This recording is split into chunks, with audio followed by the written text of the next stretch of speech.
Hello everyone, I'm Umberto Michieli from the University of Padua in Italy, and today I'm presenting our last work researched during an internship at Samsung Research UK, which is entitled Are All Users Treated Fairly in Federated Learning Systems?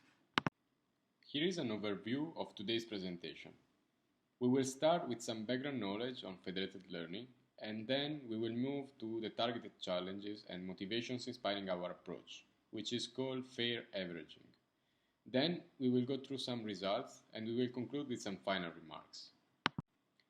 First of all, I'm going to introduce the federated learning framework. The traditional machine learning setup refers to the standard centralized training.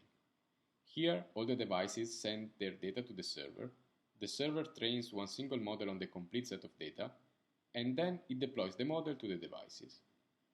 In federated learning, instead, each client has its own local model and its own local data, which are not shared with the server. Each client trains its model on device and then communicates the model parameters or updates to the server. In this setup, privacy is preserved since models are updated locally with local user data. There is a reduced data breach risk since, again, the data are stored locally and are not transmitted to the central server. And of course, there are also lower server costs because training is performed on each device, and so the computation is distributed. Federated learning supports multiple modalities, such as server to users, or there can be also some mid-level entities between the clients and the server. Data is generally available in the local clients, while instead in the central settings, the users could decide to opt out from data sharing. However, this scenario is highly complicated since local data is highly heterogeneous and typically not enough to train large deep learning models on a single device because the data is generally scarce. Alright, so some of you might argue that federated learning is just a synonym of distributed learning then.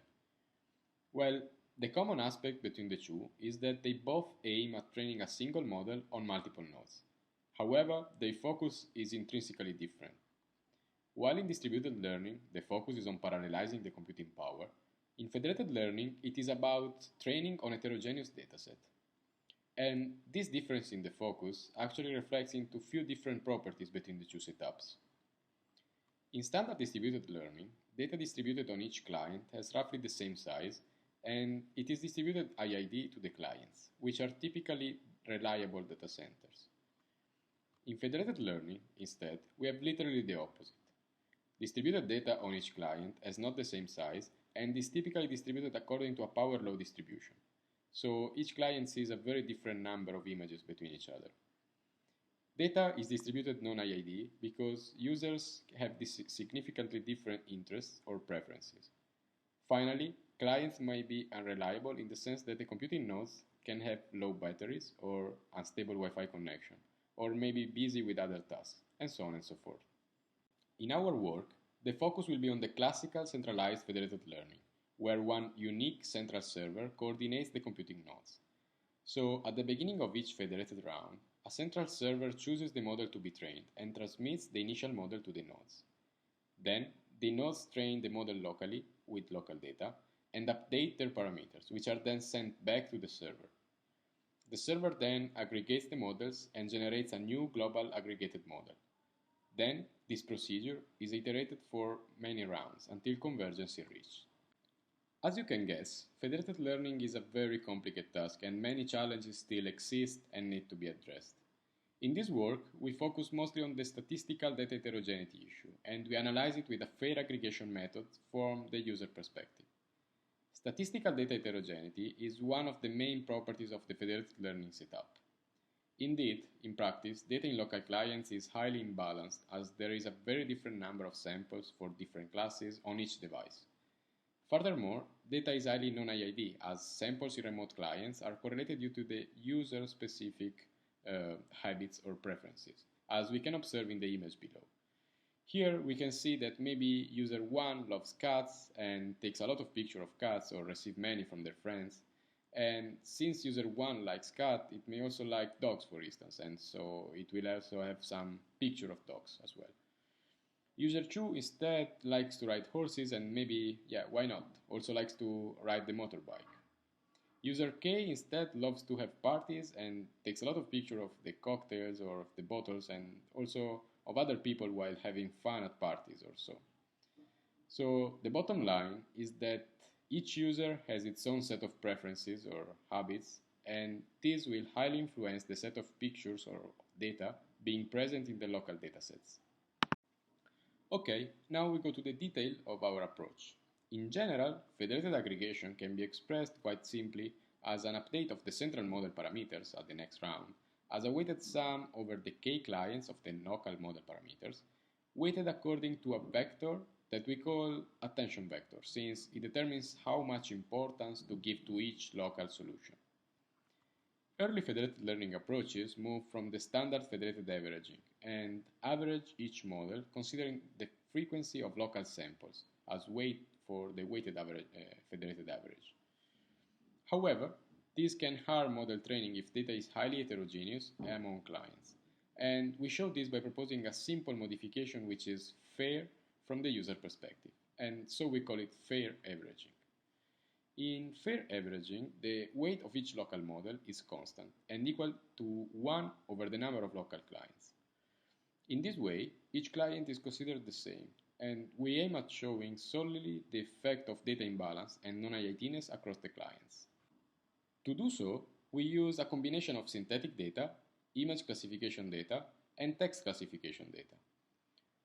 All these datasets have in common the fact that data are distributed to clients non-i.i.d and with local number of samples drawn from a power law distribution, which is a reasonable assumption often occurring in the real world. So, if we check the aggregation values given by federated averaging and FairAvg, we can have a hint of how data is highly imbalanced. The aggregation values are the weights assumed from the weighted sum in the federated aggregation formula. And by definition, for federated averaging, it can be used as a proxy to check the frequency of local sample, while it is constant for FairAvg. So in these plots here on the left, we subsampled a set of 10 clients at each round, and we report the aggregation values computed by the two approaches.